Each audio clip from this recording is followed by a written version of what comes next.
Okay. Hey, everyone. So, my day just got turned upside down. I wonder, I don't want to be like not looking at one of the cameras. I wonder if it'll stay there. Hang it. Hippo will hold it up. Okay. That's not too bad. Now I'm kind of looking at both cameras. Okay. So I got a live stream going on and I'm also recording it. So pardon me, people, as I try to handle all of this. Okay. So, where should I start? Okay. So I've been on a journey. It's crazy. We all on a journey, but we're talking about me right now. That's why we're here. So I'm sorry. We can talk about you next. I'm all about talking about you, but you're gonna have to wait your turn. Okay. So, I've been on a journey trying to figure out what all is going on in this life. Like, okay. So you'll have to watch some of my other stuff. I don't have time to go through all that again. I can't keep rehashing the past. Okay. So I'm sorry. Like, I'm still trying to learn how my brain works. Okay. So I've been learning a lot about ADHD. Okay, we'll start with that. I've been learning a lot about different ADHD symptoms. I like to do micro-learning. I have a hard time reading and absorbing information because I think too much. And I think into it and I delve into it and so like, I like to watch little videos. All of us like watching videos. That's why we scroll so much. That's why social media is developed the way it is. It's because that's what humans like. And like, that's how we enjoy it. So like, I tried to turn that. So since I know I like to do that, since I know that helps me, I tried to turn that into micro-learning. I read about that term, micro-learning, and I'm like, oh, I like that. I like that. Pick me. So like, I'm like, okay, you're picked. And so I'm like, let's do micro-learning. So like, I will try to not, if I don't feel like I'm going to learn anything or get any new information or new relevant data to a topic which I'm trying to learn about, or in general, I won't watch it. So like, if I'm scrolling and I hear about a plant I've already learned about, I'm going to scroll past it.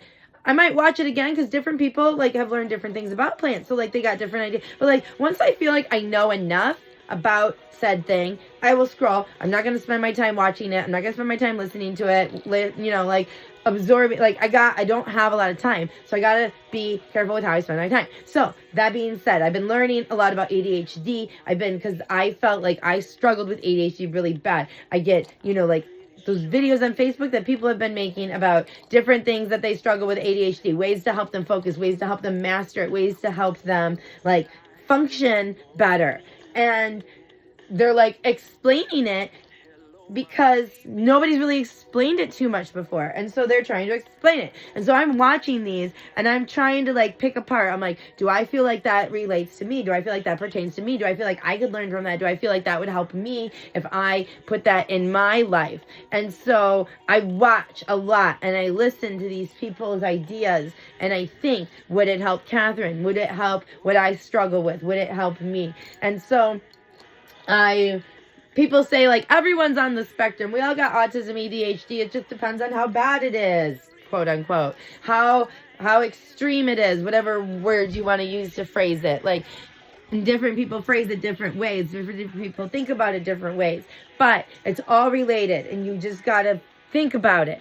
And so I was thinking and learning from all these different people. And that is the good thing about Facebook. Everyone's got an opinion. Everyone wants to share it. Here I am with my opinion sharing it. And so mine's just the truth. Ha ha ha. But I'm still missing pieces. So like, take it all with a grain of salt. Do your own research. Look it up. Test everything I'm saying. See what I mean. Okay. And so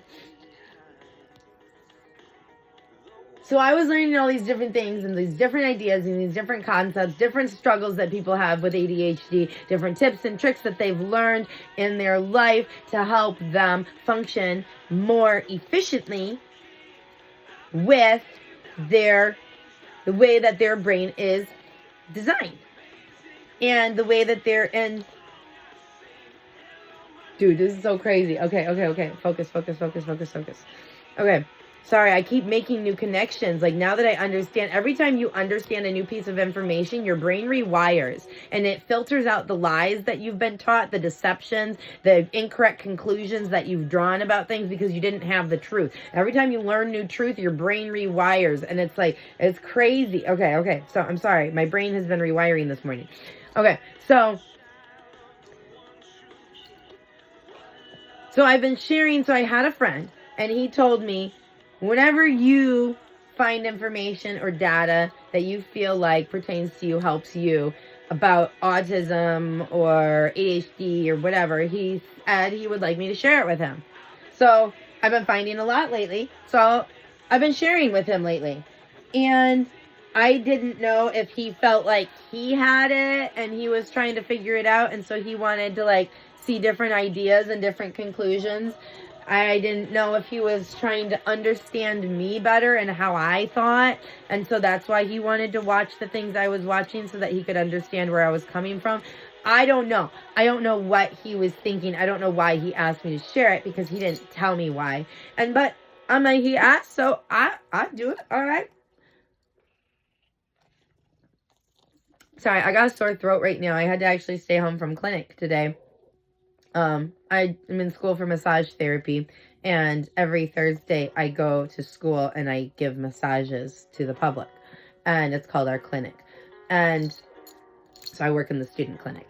And so I took off. Well, I was given off today because if you have a sore throat, they don't want you in drippy sinuses. They don't want you massaging people. And so here I am. But so pardon me while I drink my tea and try to make my throat feel better, especially with all this talking I plan on doing. Like, I really don't need it. Okay. So, need a little prayer too. Here, Lord, help me out. Thank you, Jesus. So this morning, I don't remember if I think I shared one with him this morning too. And so he calls me. And it's like 5:45 in the morning. He's calling me. And I'm like, do I want to answer the phone? And he had told me, if I call, it's important, so answer. And he had made me like, he made me feel like it was really serious, and it kind of like scared me a little bit, like, and he made me feel uncomfortable feelings. And so I'm like, well, he's calling, so I, at a weird time of the day, which isn't very logical, and he told me last time that I better answer when he calls, so I better answer. So I answered. So I answered, and he tells me, he's like, I don't think you have ADHD. He goes, I think you're experiencing flow. And so, I don't know what that means. I've never heard this before. Do explain. So he told me, pardon me, I don't know, I'm sorry.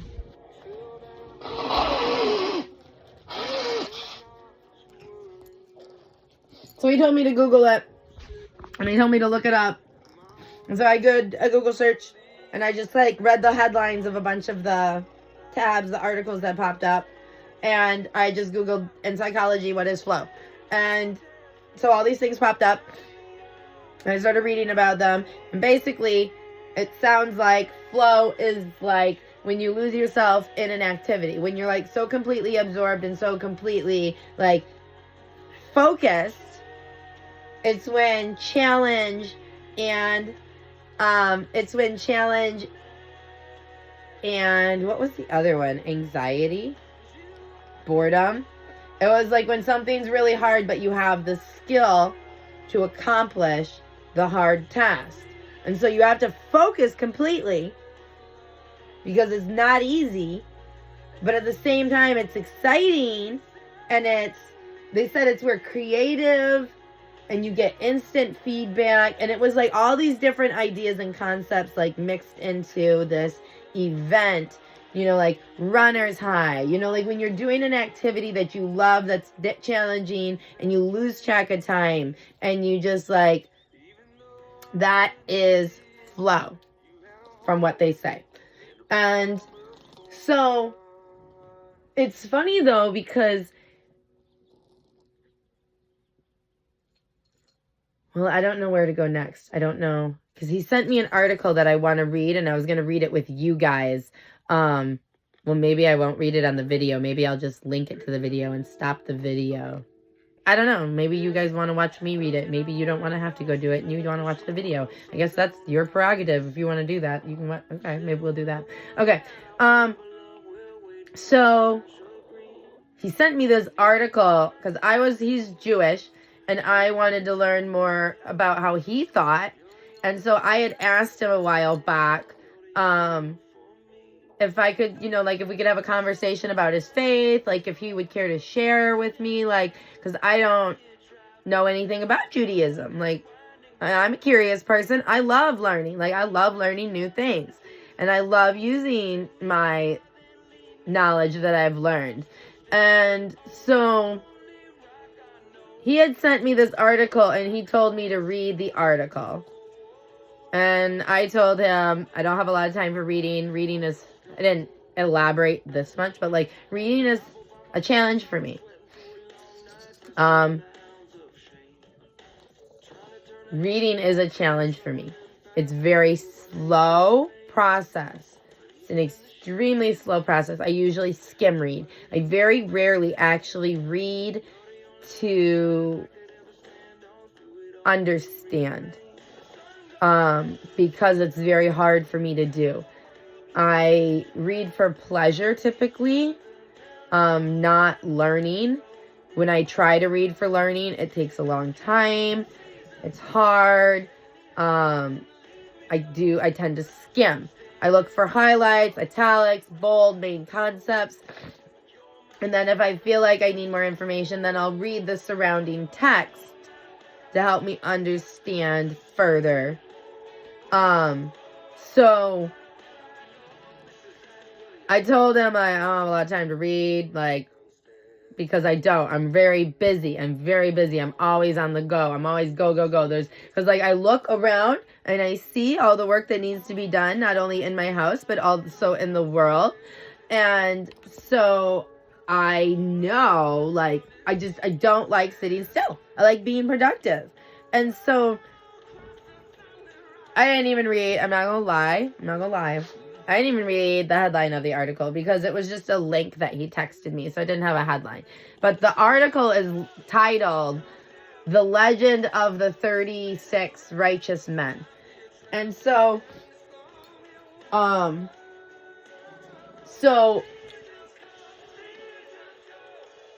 don't really know what it's about yet, but we're about to find out.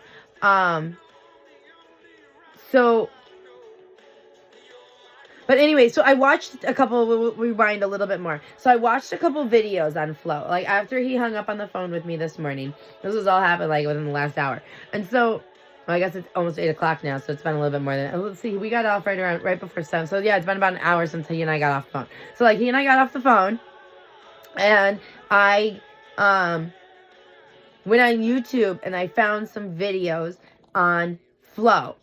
First I looked up what is flow. I wanted to watch a video explanation because I had read some things and I'm like, okay, I want a video explanation. And so I watched a video on what is flow, like what does it mean? And I'm like, okay, I got that. Okay, I can see that. I understand. I'm like, and then I watched a video on how to go into flow mode on purpose and like what causes humans to enter flow. And I'm listening to that, and I'm like,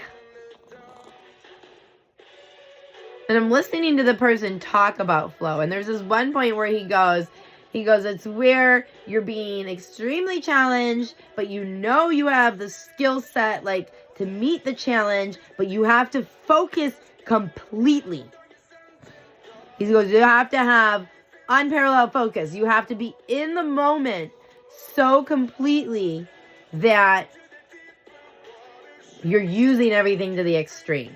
And he was saying, he said, he goes, A lot of people have described it as hearing a voice telling you what to do. Don't go left, go right.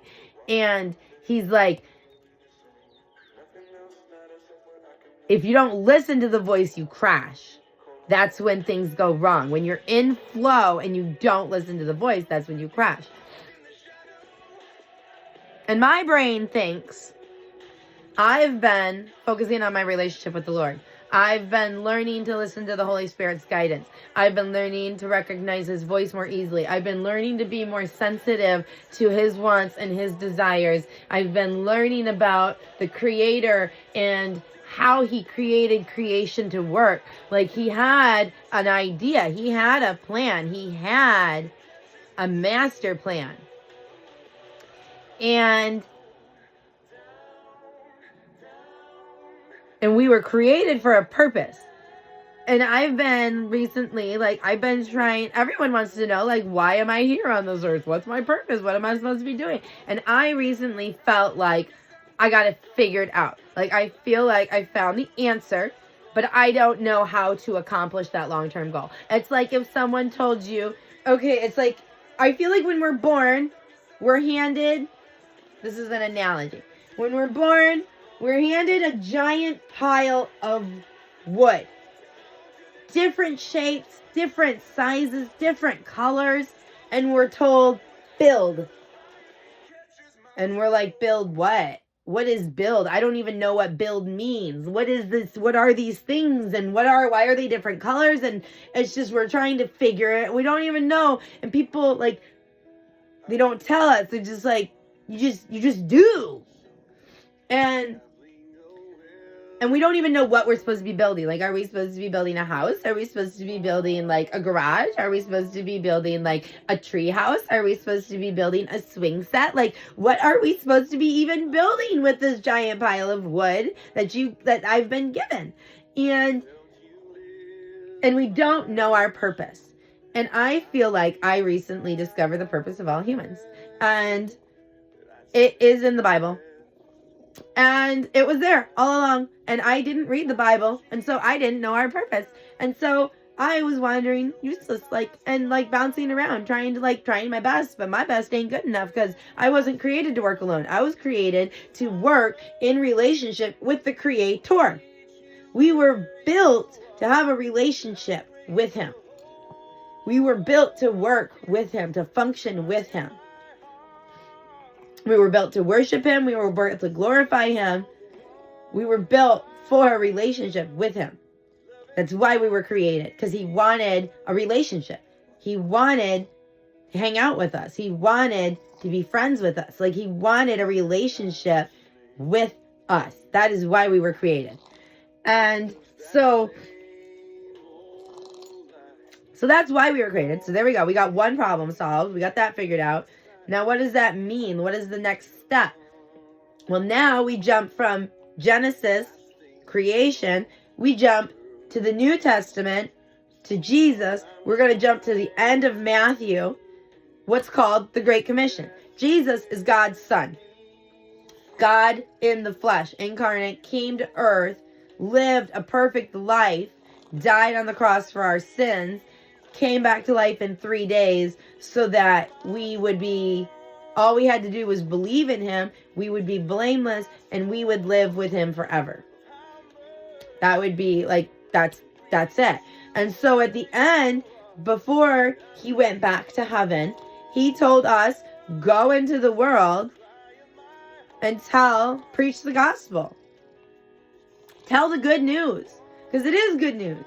It's amazing. It's the best news I've ever heard. Knowing that it's true has changed my life. It was literally I used to be depressed. I used to be suicidal. I was trying to kill myself. I had successfully died in my life. And God had said, no, honey, it's not your time. I have plans for you. We're not doing that right now. And I'm glad and I'm so grateful to God for bringing me through and carrying me through and delivering me. And I struggled with addiction and I still struggle. Don't get me wrong. Please don't think I'm not struggling. I'm struggling more now than I've probably ever struggled in my whole entire life. And it is perfect. I am learning to see the beauty in everything. I am learning, we're taught growing up, my dad would pound into us, did you rejoice today? Did you rejoice today? And when I was a kid, it was annoying and I didn't understand it. And like, it wasn't too annoying because it was like a game we turned it into, you know, like, oh crap, dad's home. We all forgot to rejoice. What can we rejoice in? What's something we can rejoice? And like, it became a game, you know, so like, it was good. It wasn't like, it was a little stressful, but it was good. It was flow. It was weird. Like, okay. So now I know why I was created. And I know what I'm supposed to be doing. I'm supposed to be sharing the story. I'm supposed to be teaching people about him. Okay, we got 2 things down. 2 of the hard things to figure out, we got figured out. And when you understand they're true, your life becomes flow. You become living flow. And it doesn't happen overnight. It's a work in progress. It is literally, because flow is when you're doing what you were created to do, what you were designed to do. We were all given different gifts. We were all designed differently, but we all have the same main goal, which is to have a relationship with God and to spread the good news about that while we're here on this earth. And it's really that simple. And it's weird when you start practicing what the Bible teaches, you start living in flow. Like, it's weird. I didn't even know flow had a name.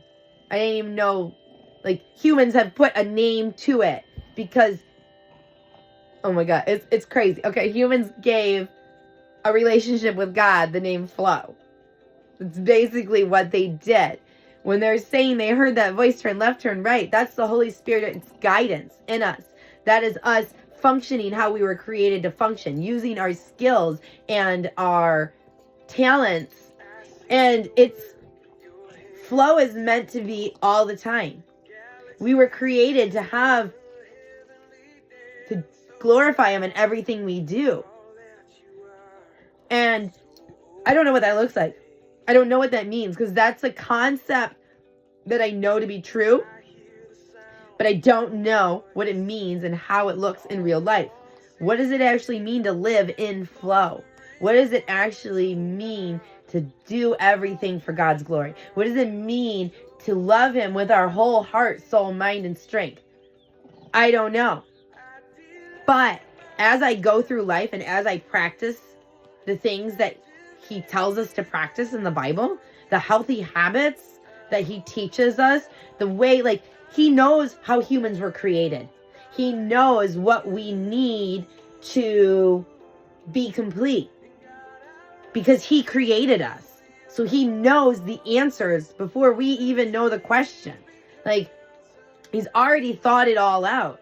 He wrote a book about it. He put an instruction manual out there, like the creator of this big game we're playing, because that's how I like to think of it. It's a big game for us, and you're a main character, I'm a main character, we're all main characters in this game, and the game is life. And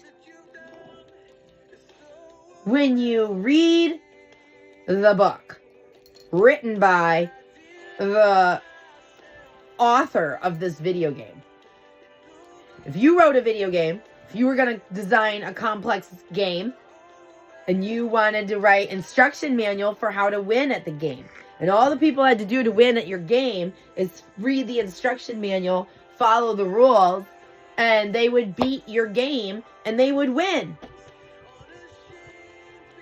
And yes, it's that simple, but it's the most complicated, complex, mind-blowing game ever written. And the more you go into the rabbit hole, the more you think and the more you start to learn the rules of the game, you're like, oh my God, there's more. There's more. There's more. There's more. And like, your mind just keeps getting blown. And that's the point. The point is to stimulate the flow. The point is to learn and experience and give him, like, okay. So, like, I've been trying to practice this lately. I've been trying to practice the truths that are written in the Bible. It teaches us how humans function. It teaches us what we need for basic survival. And then it teaches us what we need for peace and patience and kind. Like, it teaches us all the things we need to be taught. And all we got to do is read it. Well, I listen to it because I'm better at listening than I am at reading. I read it too. I just don't read it as much as I listen to it. But that's just me. You. You created, you got your own learning. Like, we're all created in his image. It's so complex. It's like,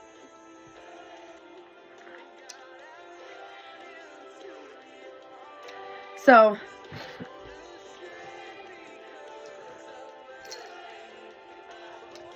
it looks different for everyone, but it's the same.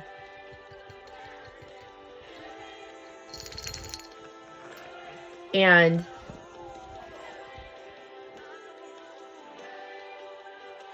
I don't know what flow looks like to you, except that I know it involves the Creator. And it involves spending time with him, whether you know it or not. All of life involves spending time with the Creator, whether you know it or not. And flow is that moment. It's like we're doing it all how it was created to be. Our free will matches his plan so perfectly that we're living in flow with him. We're breathing when he wants us to breathe, when he planned for us to breathe, when he was like, if she breathed right here throughout all of time, her body would get the most oxygen, she would feel the most invigorated, her brain cells would have the most growth. This would, like, he knows, like, the plan is for our good.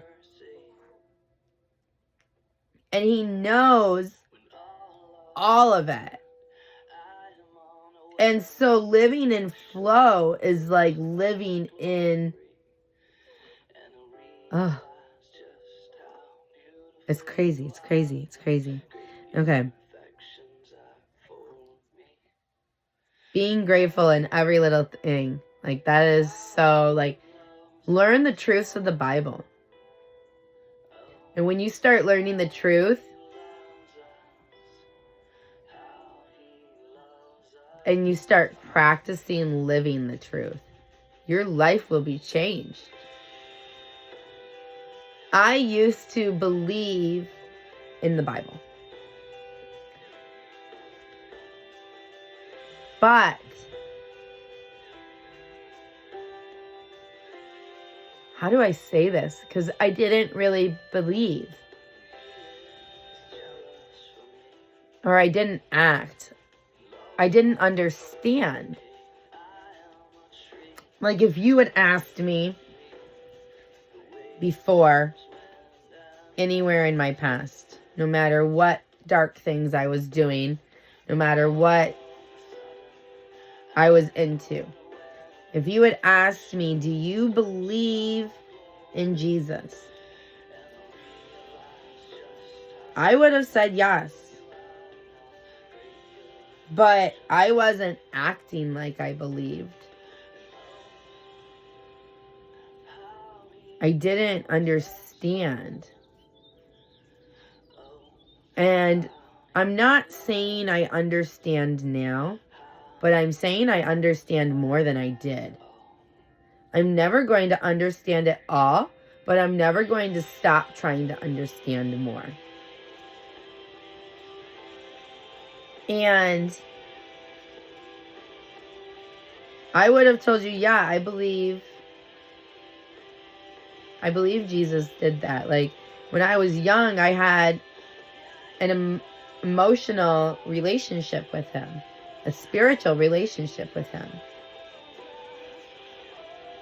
And even though I wandered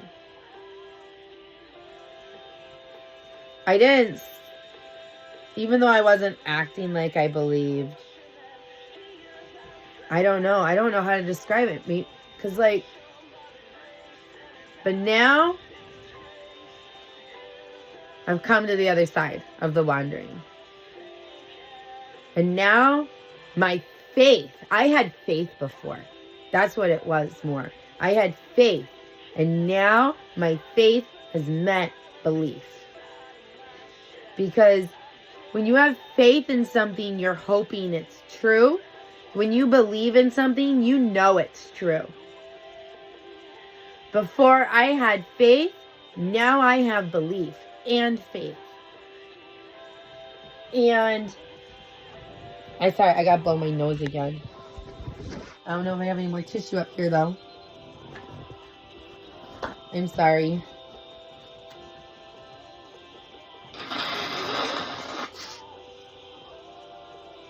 Okay. So, when you really believe in something, you act on it. Like, if you shot someone and you were witnessed by a lot of people shooting someone, you would probably believe you are going to get in trouble. And your actions would probably mirror that belief. You would probably do something about that.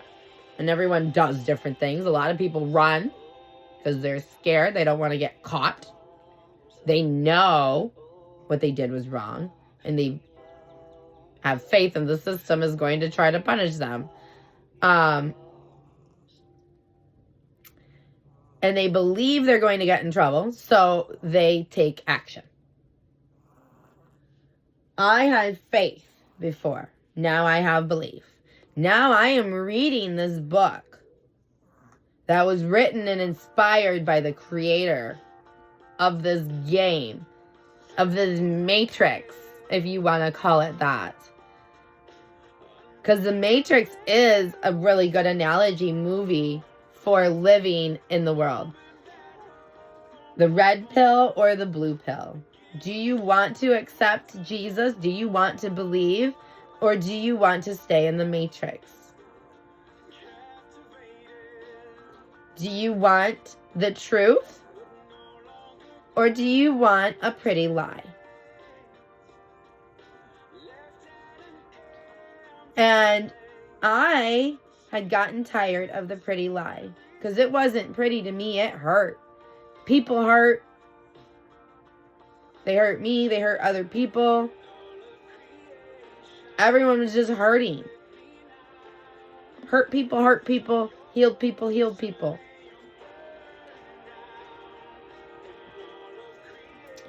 And when you... Oh, that's not right. So now I'm reading this book. I'm reading the instruction manual. And I'm trying to practice what it says. And I'm found out about this concept flow. Okay, now I feel like we're at a decent point in our conversation where I can read this article that my Jewish friend sent me.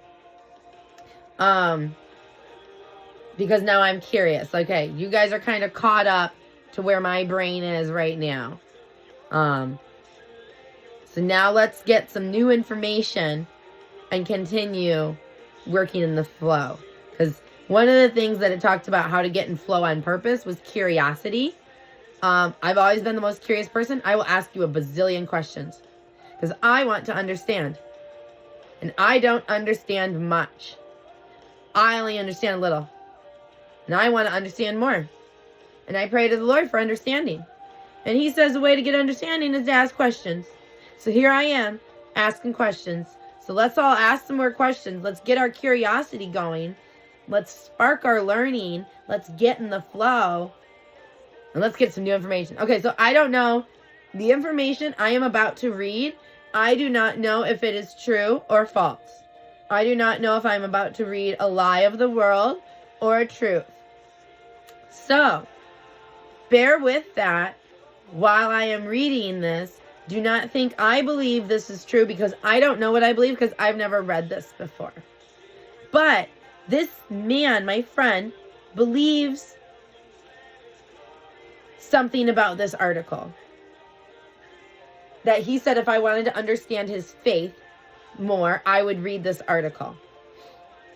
When I was on the phone with him this morning, he goes, I think you're one of the 36. I said, I don't know what that means. He goes, you didn't read the article. And I kind of like, ha, ha, ha, oops. No, I didn't read the article. And he told me, he goes, well, learn about flow first. It's more important. And so I did that. And he was right. It was very important to learn about flow. So thank you. Thank you. And now I want to spend the time to read this, even though I'm not very good at reading, because now I want to understand why he said what he said, because I don't know what that means. I'm one of the 36. So we're going to read this information together, and then we're going to process and analyze it and deduce whether we think it's true or not. So you guys can stay or you can leave. I'll read it out loud. It's an article. I don't know how long it is. Let me see.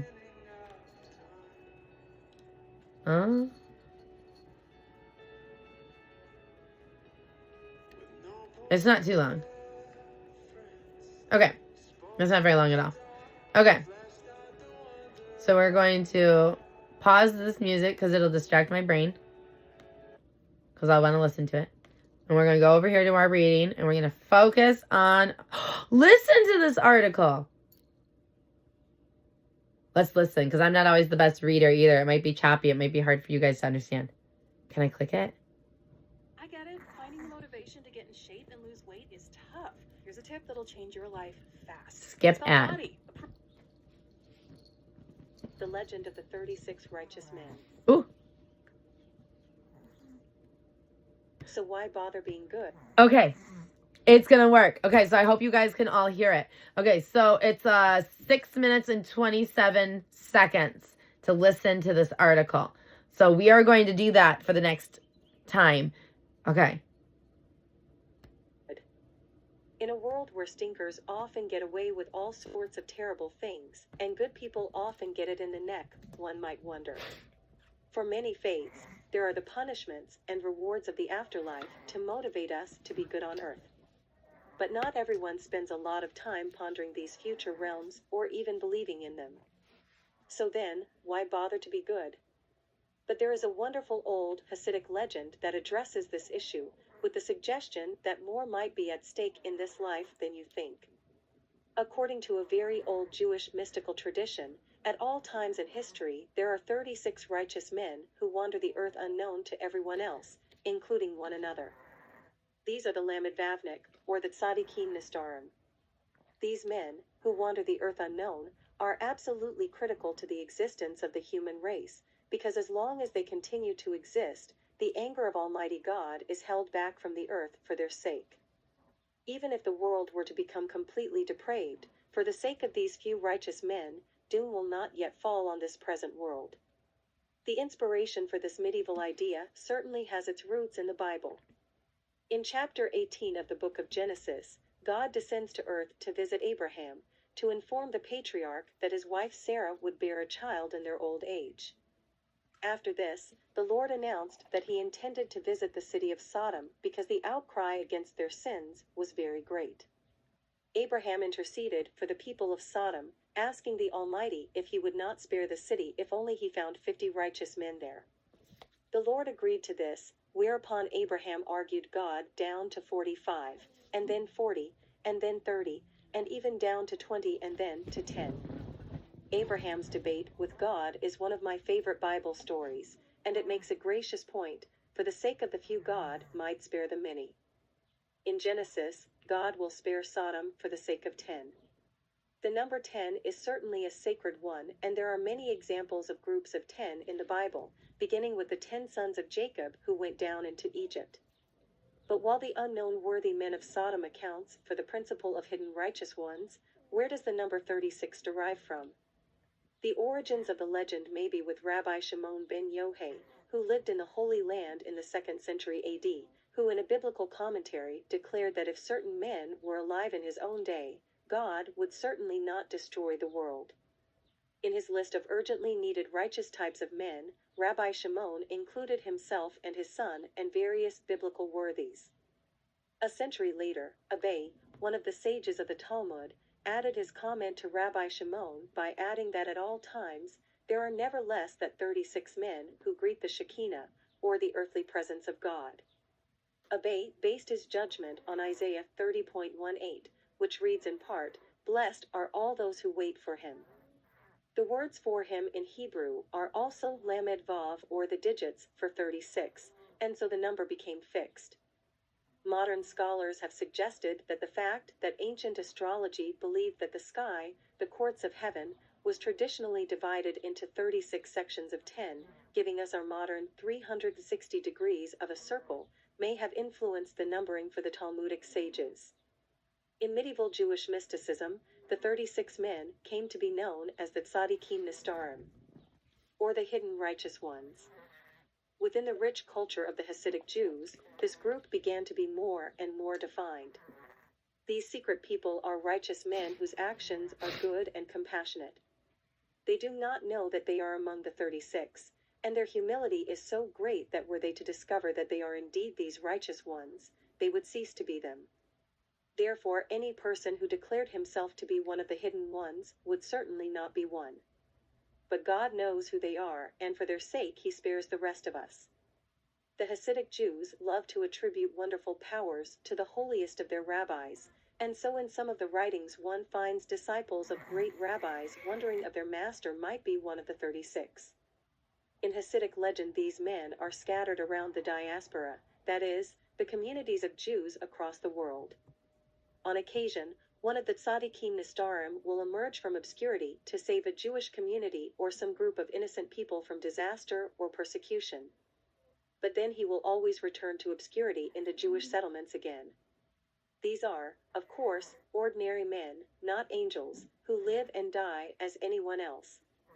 When one of the hidden ones does die, his role is then passed unseen to another unknowing worthy character. There is a beautiful moral point to this legend, which many Jewish scholars have noted. Since we do not know exactly who these 36 righteous ones are among us, it certainly calls forth some moral points for everyone. First, we should all strive to be kind to all whom we meet, particularly the least among us, for one never knows if you may not be offering kindness to one of the very 36 on whom the survival of the world depends. Secondly, each person should strive at all times to conduct himself or herself with honesty and charity according to God's law, for who knows if you or I might not be one on whom the world depends? And finally, the legend suggests a reminder call to humility for all people, because it is not by my own cleverness, power, wit, or wealth that the community depends, but on those who are morally more sincere than I. So let each of us be compassionate, humble, and honest, because perhaps today you will walk by one of the Tzadikim Nistarim, on whom the world depends. Gregory Elder, a Redlands resident, is a professor of history and humanities at Moreno Valley College and a Roman Catholic priest. Write to him at Professing Faith. All right. So that's the Jewish idea.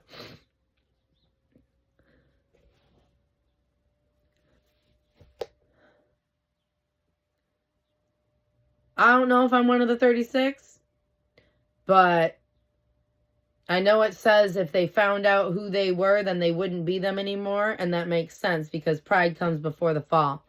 So I'm going to pretend I'm not, but I'm going to strive to be. And by striving to be is how we become. So if you're prioritizing your relationship with God and you're living in the flow with Him the way we were created, then you are. But when you stop, you're not.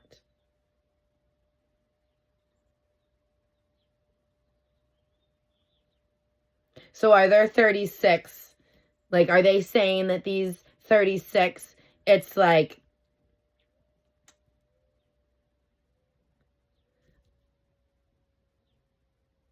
Like, is it only like in death, or can you stop being one of the 36 in the middle of your life, or start being one of the 36 without dying? Like, can you start and stop again? Like, how does that work? I don't know. This is all their theories and concepts, their ideas and their legends. But it's definitely an interesting concept. And I would be honored to try to be one of the 36. I think it's supposed to be more than 36. I think the answer is, how many people are alive on the world right now? Billions? I think the number is supposed to be in the billions. But we all know it's not, because we all know how dark this world is. So strive to be one of the 36. When I start putting my relationship with God first, I've seen my life change. When I've prioritized my Creator and I try to ask His opinion and I try to ask Him what to do. I say try because humans are forgetful. God knows that, and that's why He's got so much patience for us. Just look at the stories in the Bible. You're like, how are they so dumb sometimes? And like, then I do something, I'm like, how was I so dumb? And like, I feel like it comes down to forgetfulness a lot of times. And the Bible actually talks about remembering. And I feel like one of the reasons why it was so easy for me to come home, why it was so easy for me to make a bunch of changes in my life for the better, was because when I was young, I had met the Creator. I had had a relationship with Him. And so when I wandered and I didn't feel that connection anymore, because I wasn't walking in the flow anymore. And I couldn't feel it if I wasn't there. I made the choice to do something else. And while it was part of the plan, it wasn't flow. God uses all things for the good of those who love Him. And so even though I messed up, even though I made mistakes, they weren't mistakes, but I don't quite understand how, I'm still struggling with this concept, but they're forgiven. He already knew what was going to happen. He's omniscient. Like, He already knew, and He loved me anyway. He created it anyway. He put all of this in motion anyway. He already knew what choices we were all going to make. And He was okay with it because He thinks we're worth it. And that is unconditional love. Knowing exactly how people are going to hurt you and loving them anyway. And doing what's best for them anyway. Working out all their mistakes for good. Transforming their hurt and their evil into beauty. Having patience for us. Not wishing that any should perish. So waiting. I pray that verse over the world. Because I like the story of Abraham too. And I remembered Abraham talking with God. And like, he kept asking questions. And God didn't get mad at him. And he would be like, well, what about this, God? Well, what about this, God? Well, God, what about this? God, what about this? Please, Lord, please. What about this? And God has perfect patience. And the fact that God already knew Abraham was going to ask all those questions, and he still came down to earth and put himself in a form where he could have that conversation with Abraham, knowing Abraham was going to question his choices and question what he said to him. God loved that. That's why he created us. He created us to ask him, to talk to him, to have relationship, to learn about him, and to teach us about ourselves and about the world. And I see these people in the world nowadays spreading fear on the end of time. Some of them are praying for the Lord to return. I'm sitting here praying, Lord, please don't come back yet. There's more people to be saved. Lord, please keep having patience, because there's more good to come. I know it looks bad. Lord, you asked me to have patience. I'm asking you to have patience. You say you don't want any to perish. And I know you know the master plan. And Lord, please just keep having patience. Don't let the time be now. Like, everyone wants the Lord to come back in their lifetime. Yes, I want him to, but no, I don't. Because when he comes back, that's it. That's the end. This whole thing's getting shut down. No one else gets, like, the options are taken away. It's the end. When the video game ends, like, that's it.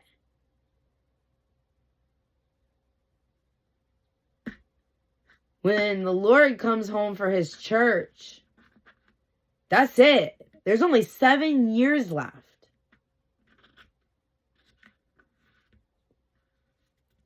When he comes back, the time is so scarce.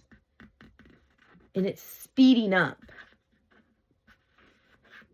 And I can feel it speeding up. And I'm asking him, Lord, please slow down.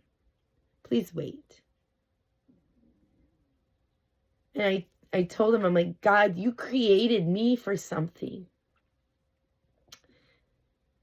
You had an idea when you created me. And Lord, I don't know what that idea was, but I want to be the best I can be. God, you gave me a voice and you gave me a body that people tend to listen to. You gave me a brain that functions. You gave me logical thinking. You gave me compassion. You gave me empathy. You gave me all of these gifts and talents, these skills. And I know you didn't give them to me for nothing. And I know you don't want anyone to perish. I know you want us, because you told us in your word to go out and preach the gospel. And so I pray, Lord, let me do it. Please be patient while I struggle through trying to do what you created me to do. I always wanted to die young. Now I'm praying, Lord, let me be old. Because the older I am, the more time I have to tell your story. The more opportunities there are for people to hear the truth. And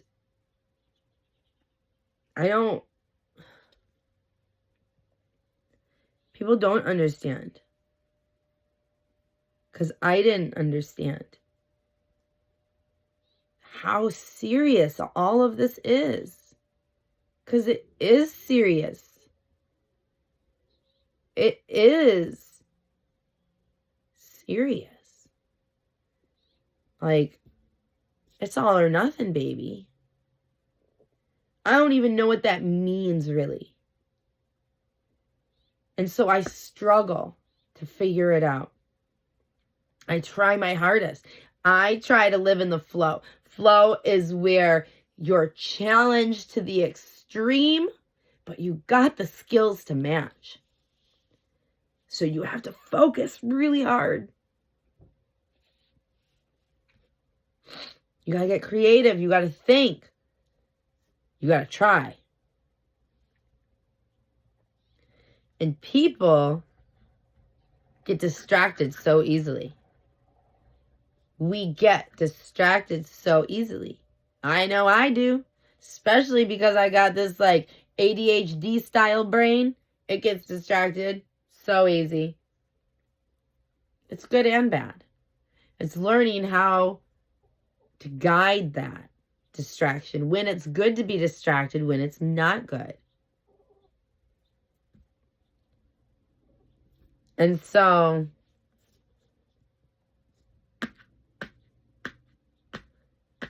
I got some work to do.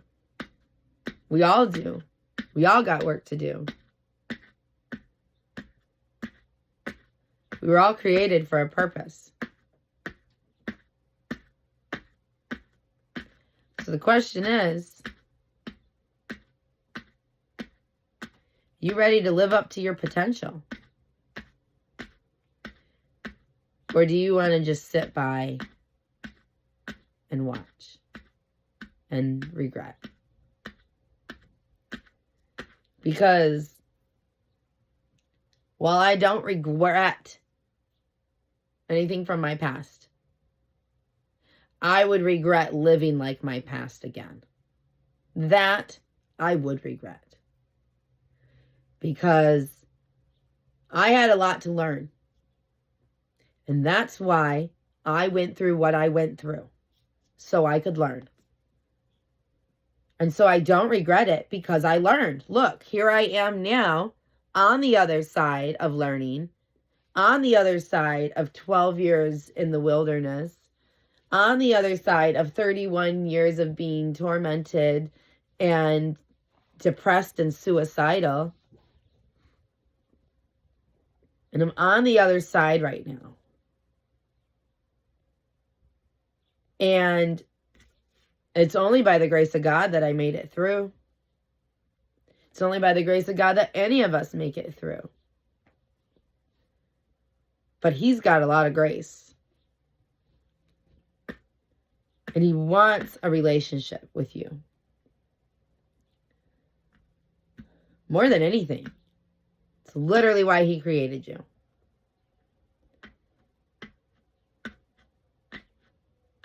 He wants to fulfill your heart's desires. He wants to answer your prayers. He wants you to be happier than you've ever been before. We don't even know what that looks like because our brains are limited. And that's okay. We just have to keep trying. He knows the answers. He can work it out. We don't have to worry. It's a nice thing. We don't have to worry. We don't have to have anxiety. We don't have to be afraid. We need to be motivated and push and grow and try and struggle, because it's through that we learn and we get closer to Him. So I'm going to turn off this video because it's already an hour, and that's crazy. And my throat hurts. And I gotta blow my nose again. But think about it. Get into the Bible. Read the Bible, because it is the only source of truth.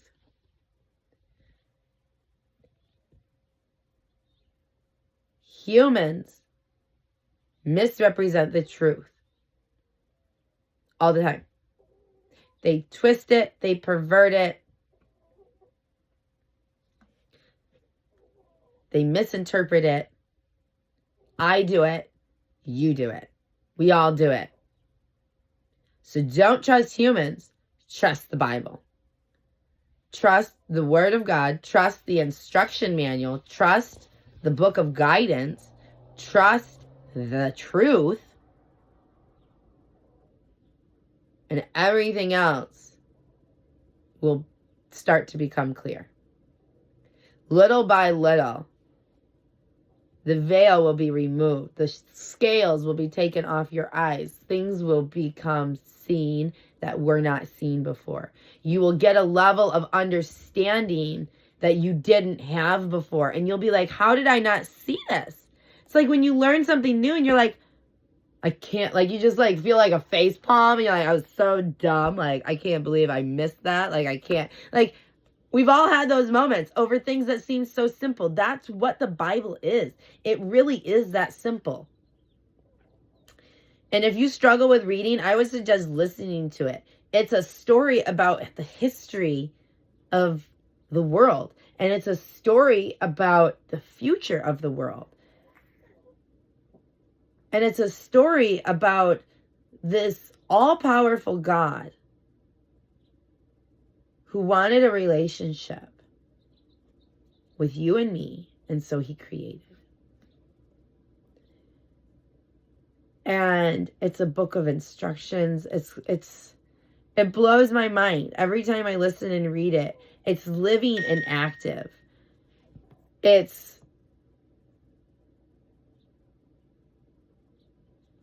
a life changer. So get into it.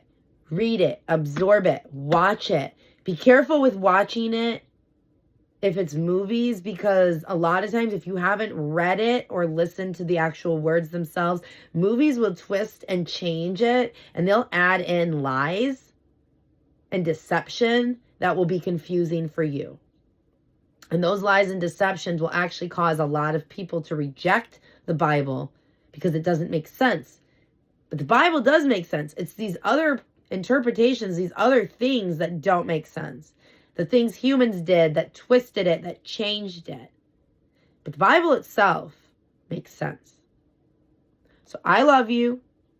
He loves you. Get in his word. Have a great day.